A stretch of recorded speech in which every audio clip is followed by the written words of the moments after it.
예, 안녕하십니까. 지난 시간에 이어서 또 계속 진행하겠습니다. 민사소송법 136조에서 규정하고 있는 성명권에 대하여 약수를 하라. 사무관, 법행, 성명권 두 번 났습니다. 그죠? 친절하게 문제에다가 조문본을 가르쳐 주셨습니다. 처음 찾는 조문이죠. 136조 한번 열어보시죠. 끝까지 가지고 있겠습니다. 이거는. 네, 136조 성명권, 구문권 등 이렇게 되어 있습니다. 같이 읽읍시다. 1항 재판장은 소송관계를 분명하게 하기 위하여 당사자에게 사실상 또는 법률상 사항에 대하여 질문할 수 있고 증명을 하도록 촉구할 수 있다. 2항에 보니 합의부원은 이렇게 해라. 3항 당사자는 필요한 경우 재판장에게 상대방에 대하여 설명을 요구해 줄 것을 요청할 수 있다. 4항 법원은 당사자가 간과하였음이 분명하다고 인정되는 법률상 사항에 관하여 당사자에게 의견을 진술할 기회를 주어야 한다. 이른바 지적 의무라고 하는 게 사항에 있습니다. 137조 성명 준비 명령, 138조는 다른 얘기인 것 같고 139조 다른 얘기인 것 같은데 140조까지 성명이라는 얘기가 나옵니다. 그죠? 법원의 성명 처분 이렇게 돼 있습니다. 예. 여태까지 그런 방식으로 진행했습니다. 그죠? 우리 답안에 참조 조문이라고 이렇게 우리끼리 약속을 하고, 그죠? 논술 단문은 참조 조문은 밑에 쭉 나오겠지만, 이렇게 136조가 있지만, 이 부분에다가 책 정리를 이렇게 하신다. 그리고 저 문제를 읽고 내가 찾은 조문들을 법전에서 읽은 다음에 과연 저 정도 글을 내가 쓸 수 있을까? 물론 이 예시담화는 좀 몇 번 읽어줘야 되겠죠. 그죠? 예. 그러면 시험에 합격하는 비슷한 수준까지는 충분히 도달할 수 있다. 그렇게 제가 제시했고 우리가 그렇게 하기로 약속을 했습니다. 그죠? 예시답안을 한번 같이 읽어보시죠. 예. 서설 해가지고 소송관계를 명확하게 하기 위해 당사자에게 사실적 사항, 법률적 사항을 질문 또는 증명 촉구하고 명백히 간과한 법률상 사항의 의견 진술의 기회를 부여하는 법원의 권리 의무를 말한다. 권리이자 의무라는 뜻이겠죠. 답안지에다가 이렇게 여기는 이렇게 써 있습니다만 우리 답안지에는 법제 136조 이렇게 표기합니다. 그죠? 예, 민사소송법이라고 써야 되지 않겠습니까? 예, 그 좋겠죠. 그죠? 예, 시간상 법제 136조 이렇게 써도 크게 뭐 우리가 질책을 당하지는 않습니다. 규칙 같은 경우도 예를 들어서입니다. 여기가 아니라 규 65 이렇게 표시를 해줘도 이 정도만 해도 다 표시한 겁니다. 그죠? 법 136조 규 몇 조 이렇게 기능이 한번 읽어봅시다.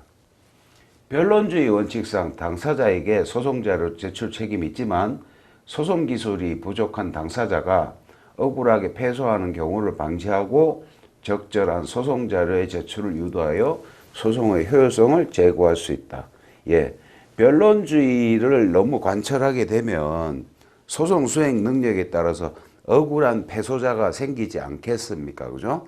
그래서 그거를 수정하기 위한 변론주의의 수정으로서 도입된 제도입니다. 성명권. 그죠?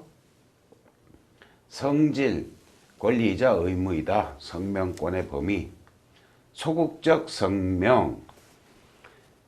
예, 변론주의 원칙상 사실해명은 당사자의 책임이며 법원은 당사자에게 밝힌 소송관계의 테두리를 벗어날 수 없는 한계가 있다. 제 소극적 성명 쓸 일이 있겠죠. 그죠?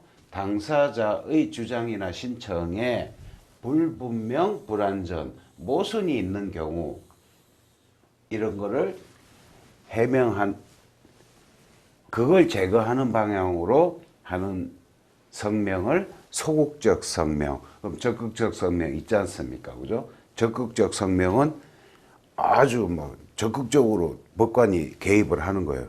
논란이 많겠죠. 적극적 성명이란 새로운 신청, 주장, 공격, 방어 방법 제출을 권유하고 자칫 편파적 재판이 될 수 있고 변론주의 원칙상 허용 여부가 문제된다. 당연히 그렇겠죠. 그죠? 적극적 성명. 아니, 이런 주장하시고, 이런 증거 내시고, 이러면 저쪽 당사자가 볼 때 저 법관 뭐 하시는 거지? 그런 그림이 나오지 않겠습니까? 그죠? 학설, 부정설, 제한적 긍정설,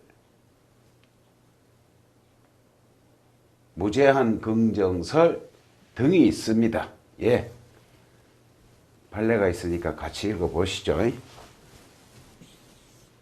대법원은 당사자의 주장이 분명한데 새로운 신청이나 당사자가 주장하지도 않은 요건사실 또는 공격 방어 방법을 시사하여 그 제출을 권유하면 변론주의에 위반되며 성명권의 범위를 이탈한다고 하여 적극적 성명을 불허한다.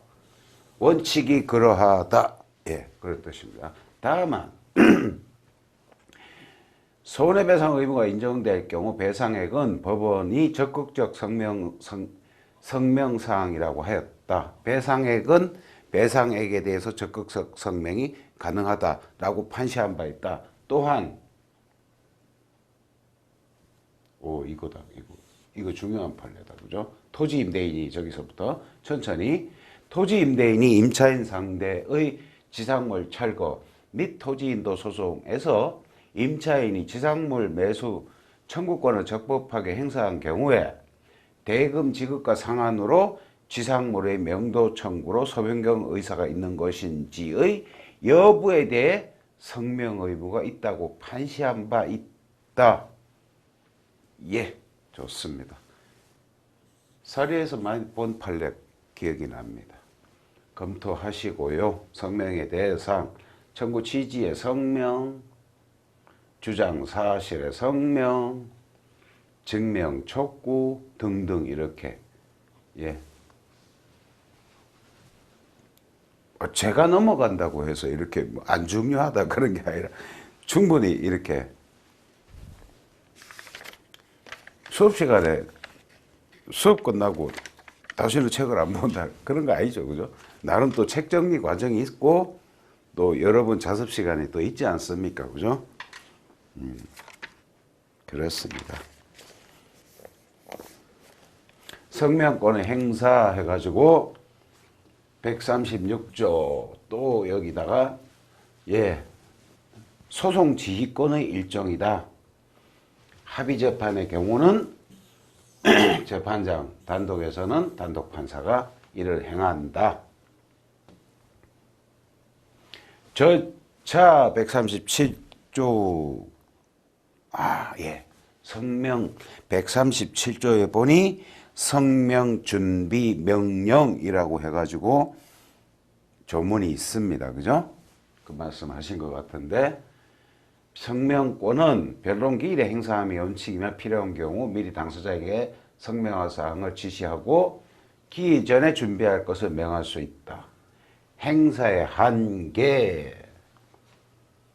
성명권을 행사하면 법관으로서의 중립성 그러니까 그죠? 요게 한계가 되겠죠. 어느 당사자를 편파적으로 돕는 행위는 당연히 금지되죠. 그죠? 법관이니까 중립적인 위치에서 이의제기 가능하며 138조에 그런 조문이 있군요. 138조에 보니 당사자가 변론 지위에 관한 재판장의 명령 또는 136, 137의 규정에 따른 재판장이나 합의부원의 조치에 대한 이의를 신청한 때 법원은 결정으로 그 이의 신청에 대해서 재판을 한다. 이런 있습니다. 기피 신청이 가능할 수도 있겠다. 그렇습니다. 그죠? 43조 하니까 기피 신청 맞죠? 그죠? 그쪽엔 맞습니다. 43조 여기까지. 불응에 대한 조치, 성명에 응할 당사자 의무는 법정되어 있지 않다. 그렇지만 주장 책임이나 입증 책임 원칙상 불이익한 판결, 나아가 진술 취지의 불명으로 각하되는 불이익 받을 수 있다. 149조 왠지 실기 공방 같습니다. 그죠? 맞습니다. 실기한 공격 방어 방법의 각하 나오면 그때 읽겠습니다. 예? 실기 공방 조문입니다. 성명 처분에 대해서 140조 계속 140조 내용 가지고 이렇게 씁니다. 그죠? 여기 한번 읽어봅시다. 성명 처분에 의한 자료는 증거조사에 의한 자료가 아니므로 증거로 할 수 없다. 변론 전체의 취지로 잠작될 뿐이지만 당사자의 원형이 있으면 증거자료가 될 수 있다. 왠지 저 말은 소송자료와 증거자료의 준별 이런 측면에서 쓰신 글 같아. 그죠? 성명의 불이행과 상고 이유. 예, 여기는 학설이 있어요. 학설이 있는데 그런 성명권 안 했을 때 그게 상고 되냐? 안 된다. 된다설. 절충설 이렇게 있습니다. 위반과 상소. 예, 좋습니다. 성명권은 예, 우리가 아주 중요하게 공부하는 파트입니다. 법원 시험에서.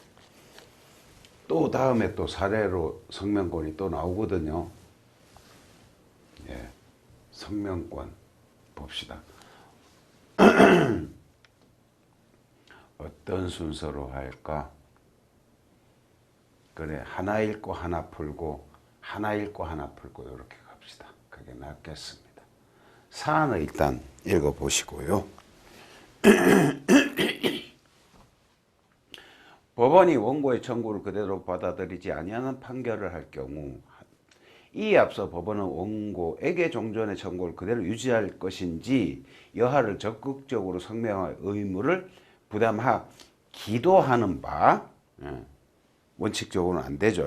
기도하는 바 아래의 각 사안에서 법원의 원고에 대한 성명 의무 유무를 구체적인 논거와 함께 간략하게 기재하시오. 50점 2006년에 예, 그렇습니다. 만약에 성명권에 대해서 논술 단문이 났다면 오히려 이 하나, 둘, 셋, 넷, 5가지 예를 들어가지고 설명해 주는 게 오히려 답안이 더 풍부하겠습니다. 그죠? 아까처럼 무미건조한 일반론보다는 건조한 일반론의 경우에는 내가 찾을 수 있는, 내 능력과 찾을 수 있는 법과 규칙을 늘어놓는 것만으로 충분합니다. 답안이 더 이렇게 촉촉하고 풍부해지려면 이런 말이 들어야 돼요. 이게 다 판례 사안이거든요. 가점 봅시다. 원고가 공유물 분할을 구한 토지의 현물 분할을 명함에 있어 각 지분 비율상 교환 가치가 같도록 분할을 명하는 부분의 경계와 원고가 청구 취지에서 각 지분 면적에 따라 분할을 구한 부분의 경계가 다를 경우 성명 의무가 있는가 봅시다. 뭔가 이거는 성명을 하여야 하는지. 공유물 분할 청구는 형식적 형성에서 했잖아. 그죠? 비송이지만 형식은 소송에 의한 형식적 형성의 소이다. 이것은 처분권주의가 적용되지 않더라. 그죠? 익히 알고 있습니다. 그러면 결론에서 성명할 의무가 없다. 왜?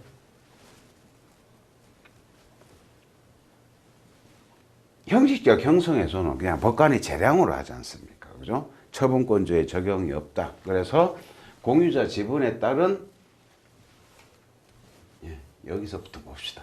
법원은 당사자 의사에 구애받지 않고 자유로운 재량에 따라 공유자의 지분에 따른 합리적인 분할을 하면 된다. 이 말 써달라는 거예요.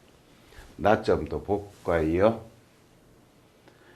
원고가 단순 이행을 구하였으나 피고가 행사한 동시행 항변 또 유치권 항변이 정당한 경우 이건 상환이행 판결하면 될 것 같은데 그죠? 나점, 문제점 상환이행 판결할 수 있는지 아니면 성명을 해야 되는지 성명 의무 처분권주의 또 써주시고 그죠? 결론 봅시다. 성명할 의무가 없다. 판례는 설문과 동일한 사안에서 원고가 반대 의사 표시하지 않는 한 원고의 채무 이행을 받은 것 상환으로 피고의 채무 이행을 명하는 판결 하여야 한다. 고한다. 상환 이행 판결 성명을 해가지고 원고가 청구 취지 변경을 유도해야 되느냐? 얼핏 받는 느낌은 좀 형사소송에서 공소장 변경하고 좀 비슷한 그런 논리 구조가 느껴지죠. 그죠? 공소장 변경을 해야 되느냐? 공소장 변경 없이도 뭐 축소 사실 내가 인정할 수 있는 것처럼, 그죠? 성명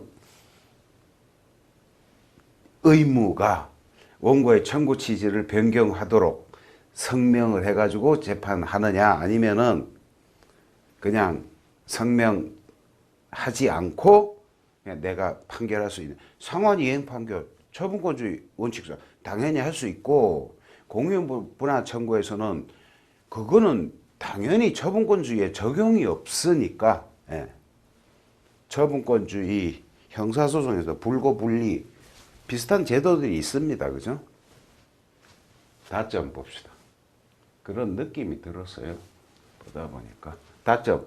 원고가 사행위 취소 및 원상회복 구하였으나 원상회복이 불가능하거나 현저히 곤란한 사정이 있어 취소 및 가액배상을 명하여야 하는 경우 당연히 할 수 있는 사안이죠. 다점 봅시다. 문제점. 그렇다. 성명 의무. 양가로 1번 원상회복의 청구 취지 속에 가액 반환의 청구 취지가 당연히 포함되어 있죠. 그죠? 포함 판례는 포함되어 있다고 한다. 그러니까 결론 성명 의무가 없다. 사행위 취소에서 원상회복의 청구 취지 속에는 가액 반환의 청구 취지가 포함되어 있다고 볼 수 있으므로 청구 취지 변경 없이 바로 가액 반환을 명할 수 있다. 그 다음 라점 문제 한번 보실 거예요. 라점. 원고가 피담보 채무의 불발생을 이유로 저당권 설정 등기 맞소를 구하였으나 그 채무의 발생 사실은 인정되고 그간 채무액이 일부 감소한 사실이 밝혀진 경우 다 익숙한 사안들입니다. 그죠? 라점. 장래이행 판결. 현재이행 소액 들어왔는데 장래이행 판결을 할 수 있는가?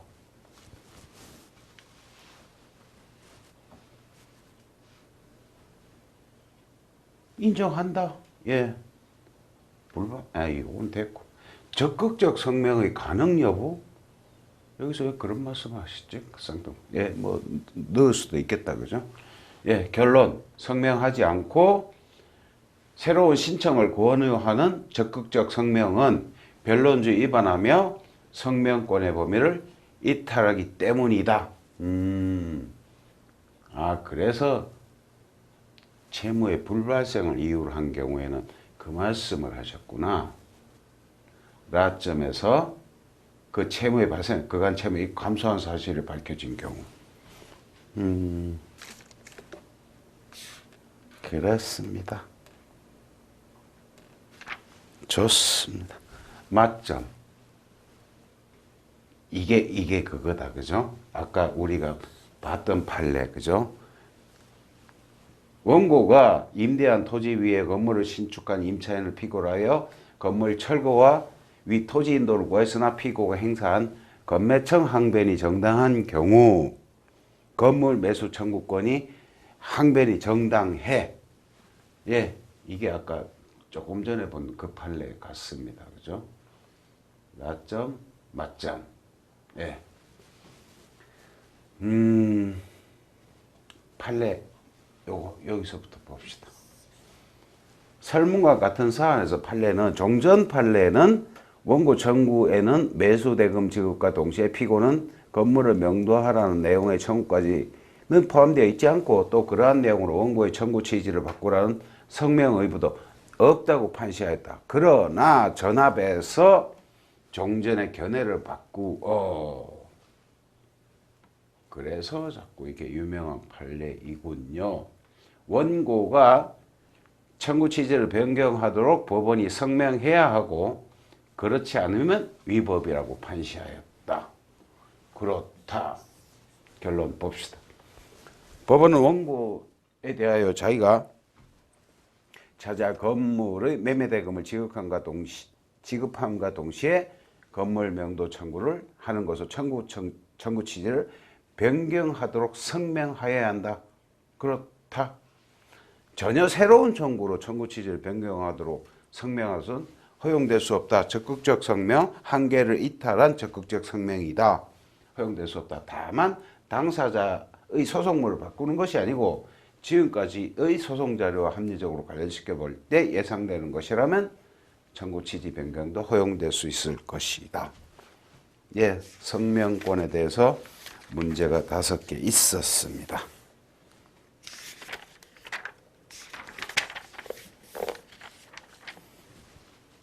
다음 문제. 136조 조문을 하면서 136조에서 사항 조문이 있었죠. 그죠? 136조 사항. 의견 진술을 기회를 주어야 한다. 그것을 지적 의무라고 합니다. 의에 보시면 당사자가 명백히 간과한 것으로 인정되는 법률상 사항에 대하여 당사자에게 의견 진술 기회를 주어야 한다. 예, 맞다. 136조 굳이 말하자면 사항이다. 제도적 의의, 저런 의의가 있습니다. 법적 성질, 1항의 사항과 1항의 관계상 견해가 나뉜다. 저러한 학설이 주장되고 있다. 검토한다 요건. 예, 전문 잘라놓은 거죠. 당사자 간과한 사항, 그 중에서 법률적 사항일 것.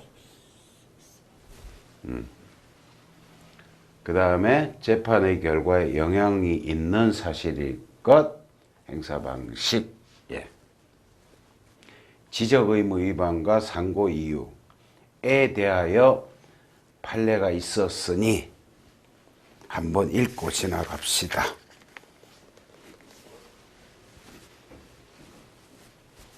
판례 법률상 사항에 관한 법원의 성명 또는 지적 의무. 민사소송법 136조 사항은 법원은 당사자가 간과하였음이 분명하다 인정되는 법률상 사항에 관하여 당사자의 의견을 진술할 기회를 주어야 한다. 고 규정하고 있으므로 당사자가 부주의 또는 오해로 인하여 명백히 간과한 법률상의 사항이 있거나 당사 주장이 법률상의 관점에서 보아 모순이나 불명료 한 점이 있는 경우 법원은 적극적으로 성명권 행사하여 당사자에게 의견 진술의 기회를 주어야 하고, 만일 이를 게을리한 경우에는 성명 또는 지적 의무를 다하지 아니한 것으로서 위법하다라고 판시했습니다. 위법하다.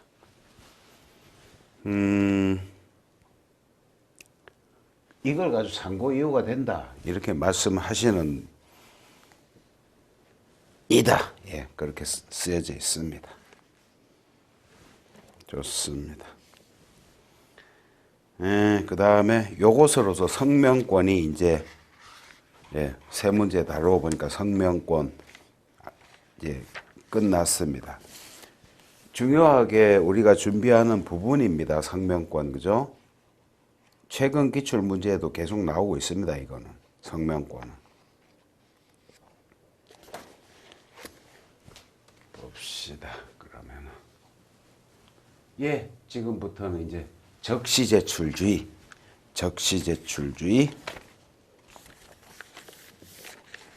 50점 법원의 적시제출주의. 여기도 적시제출주의. 여기는 참조 조문이 굉장히 많습니다. 책으로 가지고 계시면 한 페이지 넘기면 보이는 조문들이 굉장히 많죠. 그죠? 책에 보시면 한 장 넘겨보시면 괄호 안에 보이는 조문들이 굉장히 여러 가지입니다. 그죠? 여기서는 찬찬히 뜯어보면서 핵심은 149조 실기한 공격 방어 방법의 각하. 핵심은 이거 쓰라는 거예요. 그죠? 적시제출주의라는 것은 실기 공방을 쓰라는 내용인데, 글의 순서를 가지고 일단 146조로 시작을 하니 146조 적시제출주의라는 조문이 있습니다. 법전에. 그죠? 146조 공격 또는 방어의 방법은 소송의 정도에 따라 적절한 시기에 제출하여야 한다. 147조 또한 그 내용입니다. 그죠? 148조는 부추석 효과. 149조가 바로 그 유명한 실기공방 각하. 대충 그렇습니다. 한번 보시죠. 146조가 의되겠습니다. 제도적 취지, 저런 취지가 있습니다. 그죠? 소송 촉진과 변론 집중을 도모할 수 있다. 개정법은 채택하였다. 내용, 실효성 확보책, 재정기간 제도, 실권효, 147조 법조문, 이게 바로 147조 제출기간의 제한 해가지고 147조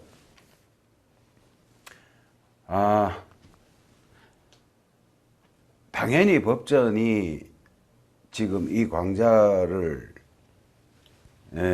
참여하시는 분들은 법전이 있는 걸로 제가 가정을 하겠습니다. 그죠? 그러니까 147조 반드시 읽으셔야 됩니다. 지금 같이 읽을까요? 제출 기간의 제한. 재판장은 당사자 의견을 들어 한쪽 또는 양쪽 당사자에 대하여 특정한 사항이나 주장을 제출하고 증거를 신청할 기간을 정할 수 있다. 2항에 보니 그거 넘으면 증거 신청이 안 된다. 등등 내용입니다. 실권효라고 합니다. 147조. 그 내용을 이렇게 써놓으신 것이고요. 그 다음에 실기공방 149조의 내용입니다. 각하용건, 시기에 늦은 거, 고의 중과실이 있어야 되고, 소송 지연이 되고, 각하 절차, 저렇게 불복하는 방법, 그리고 100조까지 소송 비용 부담하는 저런 불이익이 있다.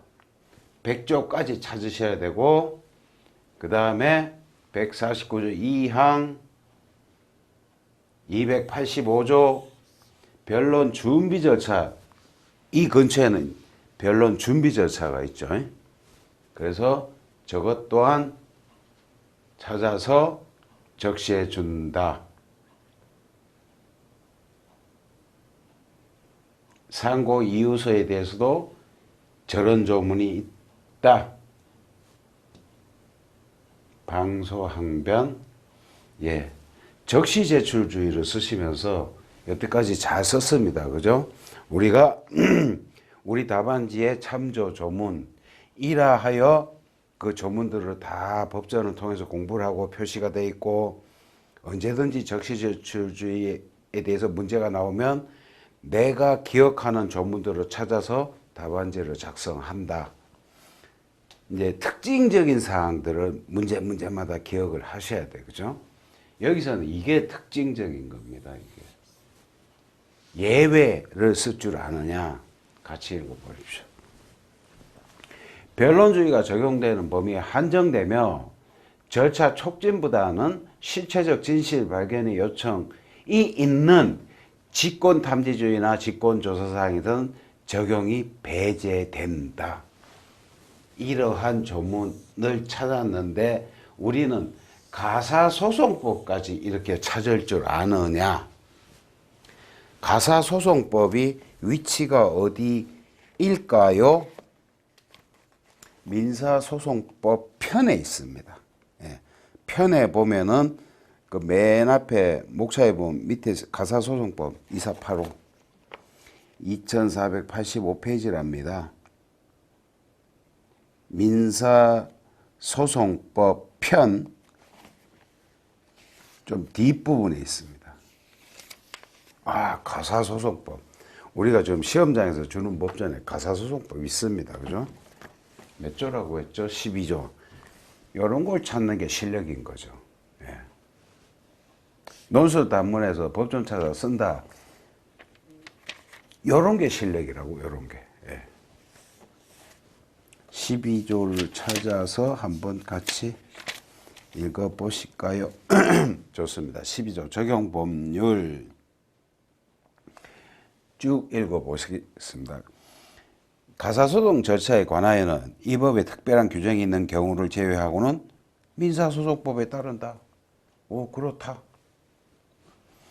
다만 가류, 나류, 가상소송 사건에 관하여는 민사소송법 147조 2항, 149조 쭉쭉쭉쭉 맨 끝에 보니 적용하지 아니한다. 아, 실기공방을 적용하지 않는다. 그러니까 149조가 실기공방 아닙니까? 그죠? 여기 보니까 분명히 적용하지 않는다 해서 147조, 149조가 들어있어. 그죠? 147조는 금방 우리 찾았습니다. 그 실권효라는 거. 그 149조는 실기공방.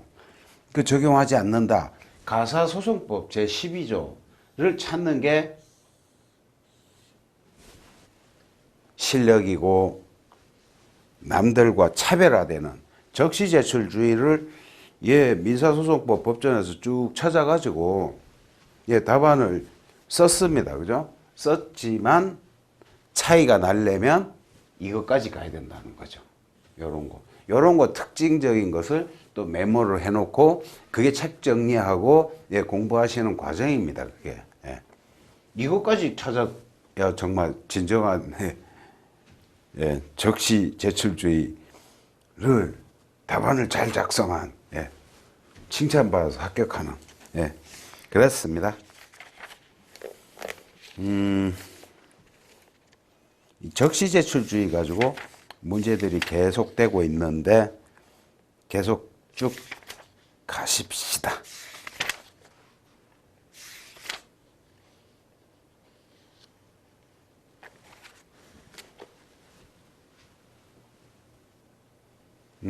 백조. 그죠? 소송비용 부담으로 100조. 어겼을 때 제재, 어떤 효과 같은 거, 그죠? 예, 좋습니다. 이 문제 보실까요? 10번 민사소송의 초기 단계에서 주장과 증거 자료를 제출하여 쟁점을 정리하는 집중 심리 방법에 의할 경우 공격 방어 방법의 제출 시기에 관하여 설명하시오. 이것도 또한 적시 제출주의 문제 같습니다. 그죠? 그런 느낌이 오죠. 그죠? 맞습니다. 적시 제출주의를 한번 써봐라. 맞네. 그죠? 적시 제출주의라 하면 146조다. 예.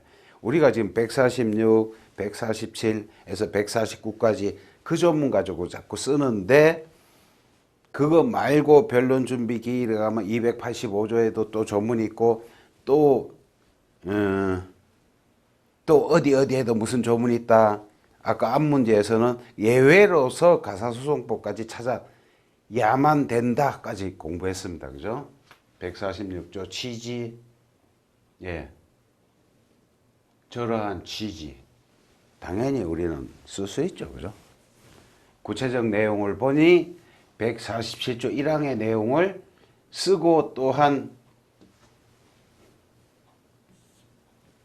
재정기간, 제출기간 저거 그 다음에 동조 2항 실권효 147조 가지고 이렇게 쓰고 그것이 변론 준비 절차에서 준용된다는 286조까지 그러면 아주 풍부한 답안이죠. 그죠?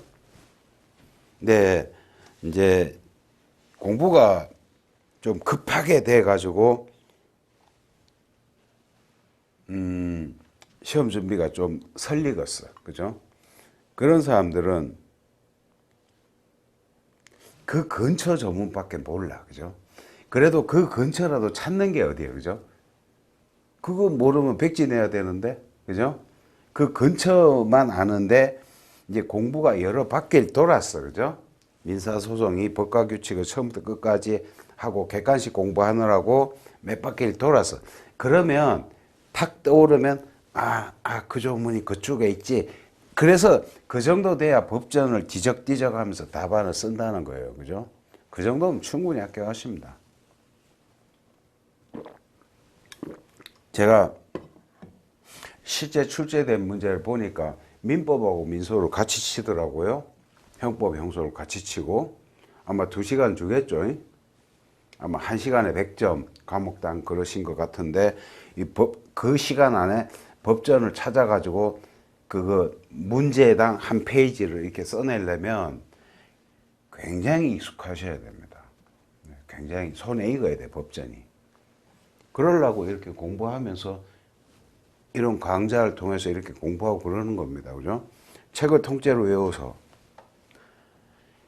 절대 가능하지 않습니다.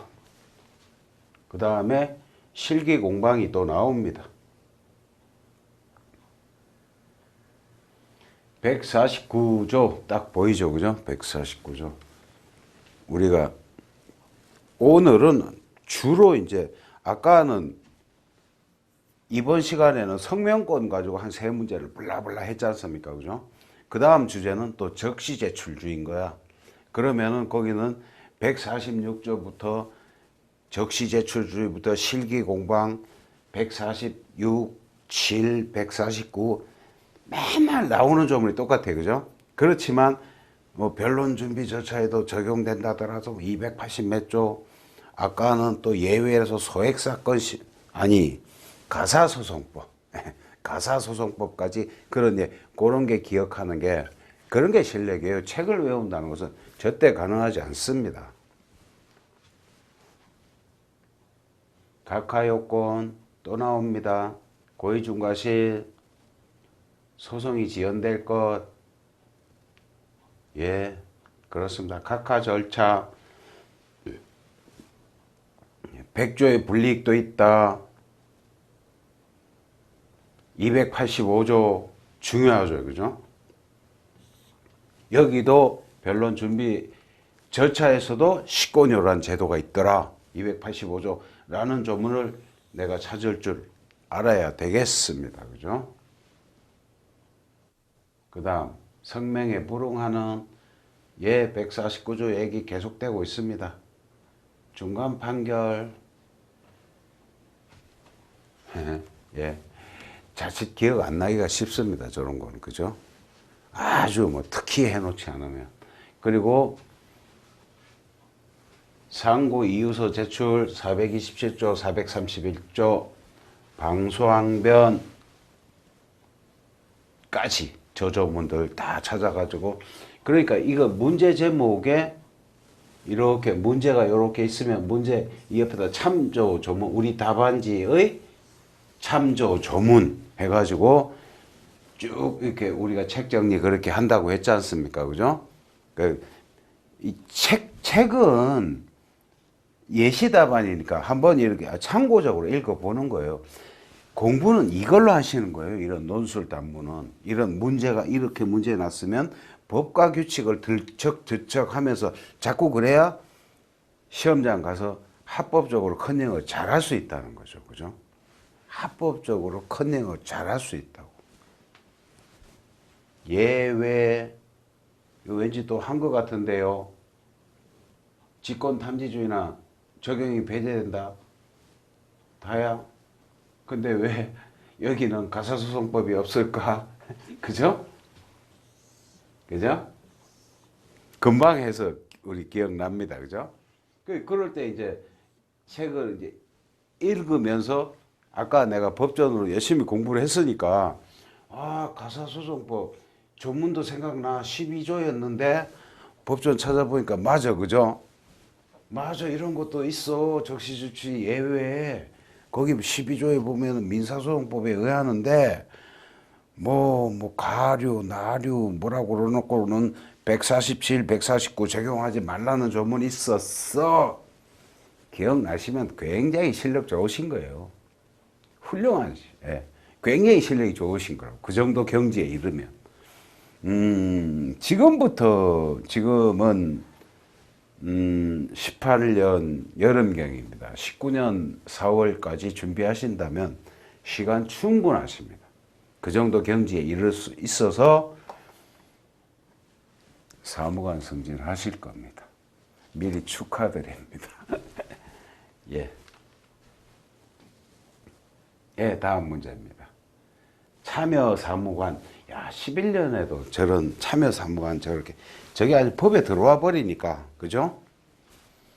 좋습니다. 참여 사무관이 소송 진행의 각 단계에서 절차의 신속한 진행 내지 집중 심리를 도모하기 위하여 취하는 것이 바람직한 각종의 조치에 관하여 단계별로 서술하라는데 1번 소장 심사 단계, 2번 답변서 접수 후 사건 분류 및 기일 지정 단계,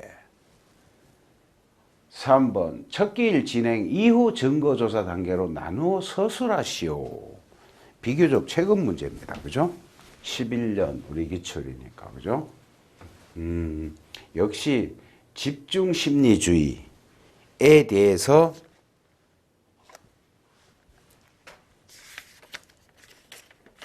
물으신 것 같습니다. 그죠?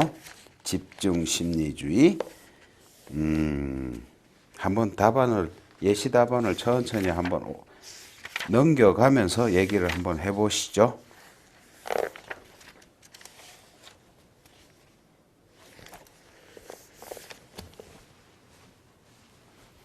집중심리주의 얘기하신 것 같습니다. 소장 등의 심사 단계. 집중심리의 내용으로는 소송자를 조기 충실로 사건 분류 변론 집중을 위한 쟁점 정리 절차, 제1의 변론기일과 집중 증거조사, 계속 심리주의 등을 들 수 있다. 소외 제기는 소액 심판의 경우 등 다른 법률의 규정이 없는 한 소장을 작성하여 법원에 제출하는 방법에 의하는 것이 원칙이다. 예시답안입니다. 248조 저거에 예외로서 소액심판법 있었죠. 그죠?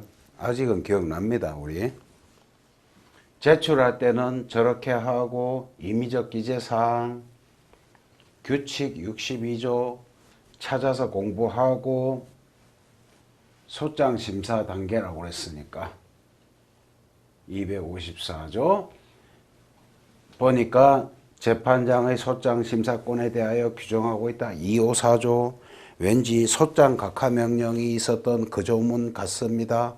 예, 그렇게 기억하시면 기억력 정확하신 겁니다. 예. 신법은 이렇게 쭉 해서 쭉 읽고 가면서 과연 내가 건더기는 법전이지만 저러한 말도 내가 쓸 수가 있다. 예, 그렇게 훈련하시는 겁니다. 이런 예시다만 읽으시면서 제가 여러분이 수험 준비하시는 그 민사소송 실무라는 교재하고 민법을 주로 다루고 있는 요건사실론이라는 책을 제가 입수했습니다. 그래서 이 강좌를 하기 위해서는 이 책을 봐야겠군. 그리고 그동안 기출문제를 쭉 보고 17, 18 최근 2년 기출문제를 또 다시 봤어요. 이 정도면 충분하겠는데? 민법, 민소는 이 두 권이면 되겠다. 충분하겠다. 이 기출문제를 보니까. 예, 그런 생각이 들었습니다. 이런 문장들이 대부분 거기서 따온 거더라고. 참여 사무관의 심사, 보정 권고의 송달, 소장 부분의 송달, 결론. 그 다음 답변서 접수 후 사건 분류 및 기일 지정 단계. 예. 쭉 한번 올려보실까요? 예, 256조 1항의 답변서 제출. 256. 왠지 답변서 제출 맞습니다. 그죠?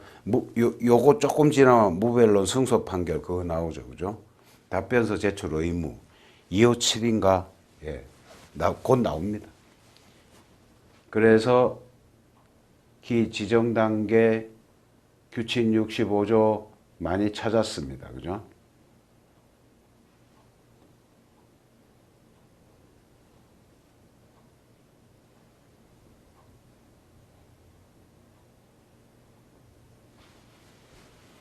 (258조) 예. 이 문제에 대해서는 제가 특별히 드릴 말씀이 없어요. 그죠? 그냥 여러 번 읽으시는 것으로서 충분하다. 예. 특별히 저 문제는 여러 번 읽으셔가지고 또 집중심리네. 그렇게 하시는 게 좋겠습니다. 아니요, 이 문제가 중요하지 않다고 하는 게 아니라 조금 전에 넘어간 문제 있지 않습니까? 제가 드릴 말씀이 없어서 여러분이 읽으신 걸로 충분한 대비가 된다. 그런 뜻입니다.